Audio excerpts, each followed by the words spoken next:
ils sont plutôt dans les grandes entreprises. C'est ce qu'on voit sur cet autre graphique. Et j'avais remarqué, moi, au moment des lois qui portaient le nom d'un DRH, là, où il y avait en introduction un très beau graphique où on voyait la représentation syndicale dans les entreprises de 0 à 10 jusqu'aux entreprises de plus de 5000.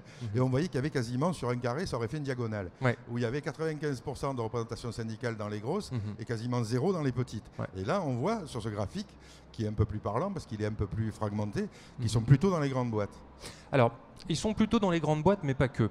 En fait, ce qui frappe souvent l'œil quand on regarde cette diapo, c'est de voir que sur les moins de 50, on a très peu de syndiqués. Tout simplement parce que déjà, le dispositif légal ne permet pas très facilement l'implantation de représentants du personnel, et puis parce que quand on dit moins de 50, moi je trouve qu'on devrait faire un découpage un peu plus travaillé. On constate notamment la quasi-inexistence des représentants du personnel syndiqués dans les structures de moins de 20 salariés, tout simplement parce qu'en dessous de 20 salariés, les expériences de psychologie sociale nous montrent qu'on a une relation interindividuelle qui est très forte. Ce que je veux dire, c'est que si vous bossez dans une boucherie où vous êtes 3 salariés et le patron, vous êtes pratiquement dans un circuit familial qui fait que le fait de porter un message syndical n'est pas aussi évident que quand vous bossez chez Malakoff Médéric Humanis, par exemple, où on est 12 000 et où, pour se faire entendre, la carte FO ou la carte CFE-CGC est beaucoup plus porteuse, on va dire. Et on a une constitution qui est beaucoup plus importante dans les très grandes entreprises, tout simplement parce que les très grandes entreprises ont une culture beaucoup plus travaillée du dialogue social et qu'elles-mêmes sont demanderesses d'avoir des interlocuteurs sociaux en entreprise qui soient structurés et organisés. Donc nous on constate quand une entreprise a du succès, parce que nous on a l'avantage d'assurer des entreprises en risque santé et parfois on assure des gens quand ils sont tout seuls à monter leur entreprise et 10 ans plus tard leur entreprise a marché, ils ont 200 ou 300 salariés. Et je ne plaisante pas quand je vous dis que ces gens viennent nous voir en nous disant est-ce que vous pourriez m'aider à avoir un interlocuteur syndical au sein de mon entreprise? J'ai des sujets très importants à aborder. J'ai besoin d'avoir des gens avec qui on peut parler sur le plan idéologique et des gens qui connaissent déjà un petit peu la structure légale, enfin qui connaissent un petit peu le schmilblick de la vie de l'entreprise et qui fait que, en fait, au-delà d'un certain seuil, le dirigeant d'entreprise va voir la présence syndicale comme, je ne vais pas dire un partenaire parce qu'on ne poursuit pas le même objectif, mais comme un interlocuteur constructif avec lequel on peut aider à sécuriser l'entreprise et à sécuriser les parcours en emploi pour retenir les bons salariés et progresser et croître dans de bonnes conditions. Alors là, je vais me tourner vers André. André Legault, quand un employeur va voir son assureur pour lui dire trouvez-moi quelqu'un, un interlocuteur, est-ce que là, il n'y a pas un problème où l'organisation syndicale n'a pas su à un moment motiver des gens à rentrer dans ce dialogue social et d'y rentrer de manière un peu plus militante? Est-ce que là, on n'est pas aujourd'hui au XXIe siècle? Parce que c'est un phénomène qui est, ma foi, qui a 20 ans.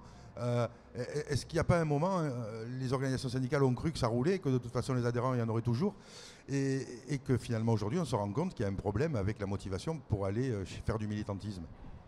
Alors, effectivement, vous avez raison, mais je pense que le véritable marqueur qu'il y a eu, c'est la loi de 2008, la loi de modernisation sociale, qui a été un véritable marqueur dans les entreprises et qui a obligé les délégués syndicaux, puisque maintenant pour avoir un délégué syndical dans une entreprise, il faut avoir au moins 2 adhérents et il faut avoir fait 10% aux élections.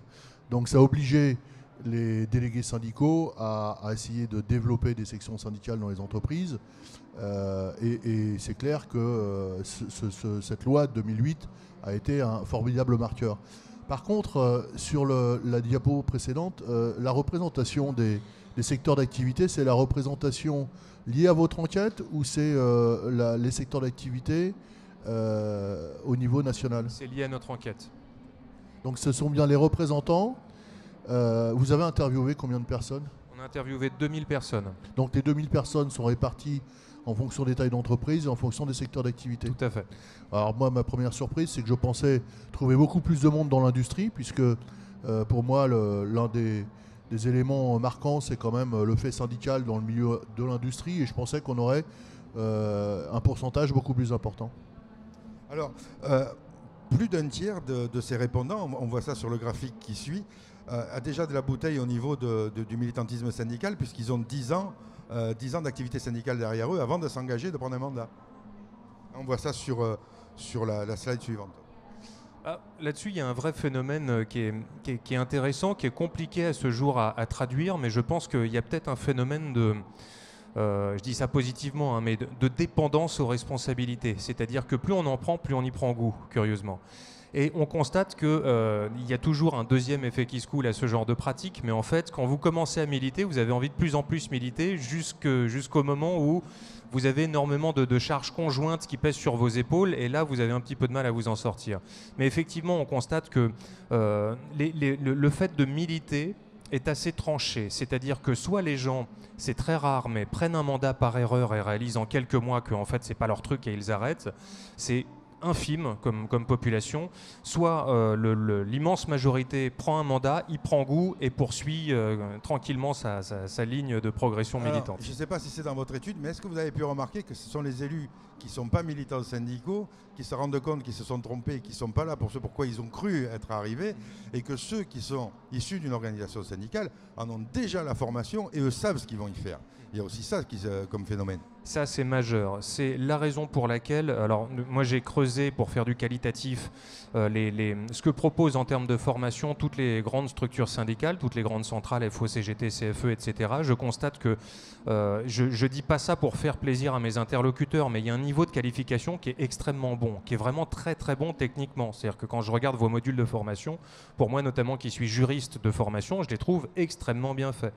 Et on constate qu'effectivement, ce qui peut faire peur à quelqu'un, c'est de ne pas s'intégrer dans un circuit de formation, on va dire de prendre ça à la légère, de prendre le militantisme à la légère et d'arriver face à des responsabilités auxquelles on n'est pas capable de répondre. C'est la raison pour laquelle je ne saurais trop encourager quelqu'un qui veut militer à s'affilier à une structure syndicale solide, existante et qui peut lui donner le prérequis nécessaire à l'accomplissement de ses mandats dans de bonnes conditions. Alors, après, on voit dans votre étude quelque chose qui, à mon avis, va disparaître à la fin 2019, c'est que des élus sont nombreux au sein de leurs organisations. Ça, c'est la prochaine slide. Ouais. Tout à fait. Alors ça, en plus, c'est un vecteur qui est très intéressant. On constate que la situation la plus angoissante pour un militant sur le plan de la situation sociologique, j'ai envie de dire, c'est de se retrouver tout seul face à plein d'organisations syndicales concurrentes. Et on constate que plus le volume de l'équipe CFE, CGC, FO ou ce que vous voulez est volumineuse, plus les indicateurs santé, et notamment santé psychologique des militants, sont de bonne qualité. Et plus la concurrence est, on va dire, volumineuse et ardue, et plus les indices de qualité de vie au travail des militants se dégradent. Donc nous avons peur, au regard de ce que nous savons déjà, de ce que nous avons déjà identifié statistiquement, que l'avènement du CSE renforce ce facteur d'isolement, on va dire, des militants, et vienne d'une certaine façon créer une concurrence accrue entre les structures qui va générer quelque chose de pas positif, puisque à ce stade, dans la plupart des études que nous diligentons, quand nous demandons le premier facteur de crainte ou de peur, entre guillemets, ou d'inconfort que nous relèvent les militants, c'est les relations avec les autres OS, devant les relations avec la direction. Voilà. Donc dans ce sens, je ne pense pas que le CSE sera un plus pour la santé, pour les indicateurs qualité de vie en général des militants. Alors là où le CSE sera pas...